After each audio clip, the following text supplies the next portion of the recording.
Well,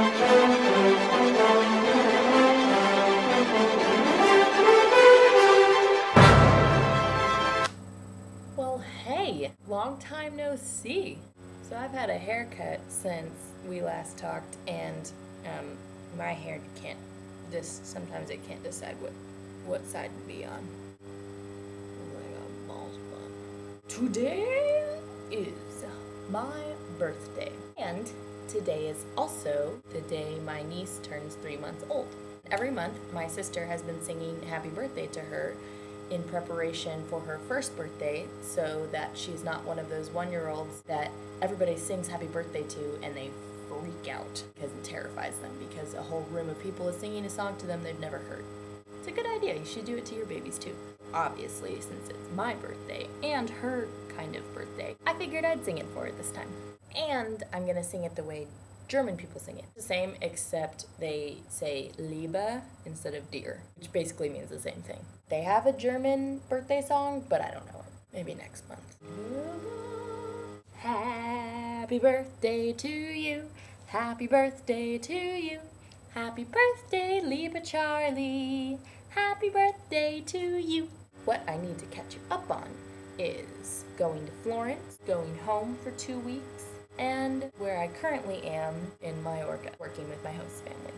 Let's get started! Florence, Italy. Going to Florence, I used Rideshare, which I think is a UK company, but you can use it in a lot of places in Europe. Basically is like organized carpools. If it works out, it's awesome, but sometimes I think the biggest problem is that the people can be very flaky. I rode with this guy named Tassilo, art exhibitionist, and he was going for an art show, and there was another old Italian man that worked with GE that drove with us. The second you get into Italy, the second you cross that border, everything looks Italian. Laid back, yet refined and a bit snooty. Clearly care for people on the Italian Autobahn because there was an SOS box like every half mile. I've never seen so many SOS boxes before. Dude, we passed a Buitoni truck. No lie. They really do take that stuff from Italy. When I was there, I met this really nice girl named Erica that was part of the Couch Surfers group. She is a writer, and she was from Dallas-Fort Worth, and I thought that was really cool, so we hung out a lot. She showed me the whole city, which you can pretty much cross in 2 hours. Florence is a small town. I did not go into the 2 main museums, I forget what they're called right now, that had, for instance, the real David, but I got to see my favorite statue, which happened to be outside. It's called The Rape of the Sabine Women. It is just beautiful. It has these 3 or 4 figures just intertwined, and they're fighting, and it's beautiful. I love it. Look it up. But anyway, shout out to Erica from DFW in Florence. Hey! Didn't plan this, but randomly I was in Florence the night of Notte Bianca. Basically an all-night party for the entire city. Seas of people, so many people, out until 2, 4, 6 a.m., 8 a.m. It was a little too much for me because I'm not a crazy party person, but it was really cool to find out that they do that. And even the museums stay open until like 11 to 4 a.m. Some of them are even free, but I kind of got swamped in by the huge mass of people and didn't get to do as much as I wanted. Still, interesting to see. What I will tell you about Florence is that it has tons of awesome museums, but a lot of them are very expensive because a lot of times even US student IDs won't get you a student discount. You have to be a European student. So, get this like museum pass that you can go to like 30 museums for one price. And if you have the time to see at least 3 or 4 museums, it's totally worth it. I think they have a similar thing in Paris and Rome, probably all the big cities. Always look for a museum pass if you're a big museum goer when you travel.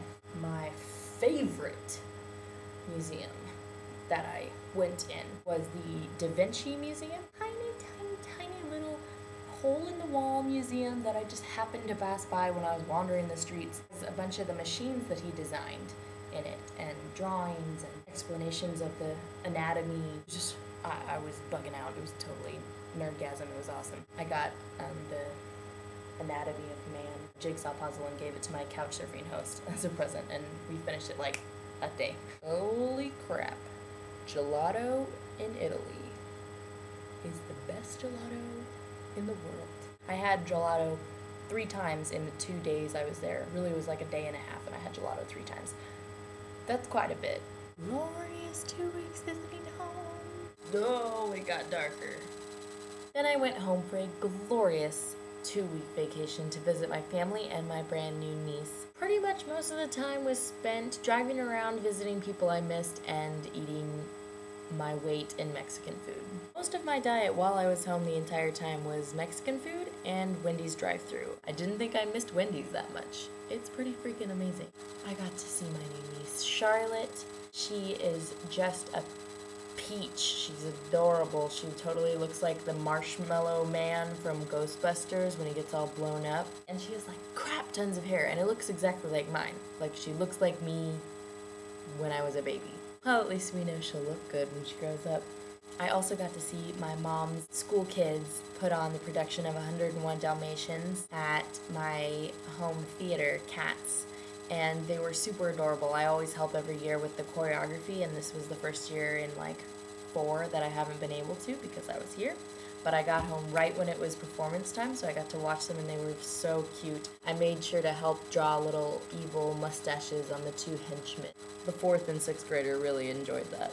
It was super amazing to visit home, and it was really hard to leave, but I wasn't quite finished with Europe yet, and I wanted to try and finish my contract because I like following through with things that I promise. But I think visiting home for a brief moment did make it harder to continue to stay here because you got a taste of your normal life, and it's hard to give it up twice. All in all, I'm glad I stayed. I had a really tough time with it for a while, but I think now that I'm almost done, I'm glad I did it, and I figured that would happen. I figured I would struggle through and then eventually get to a point where I was okay with it.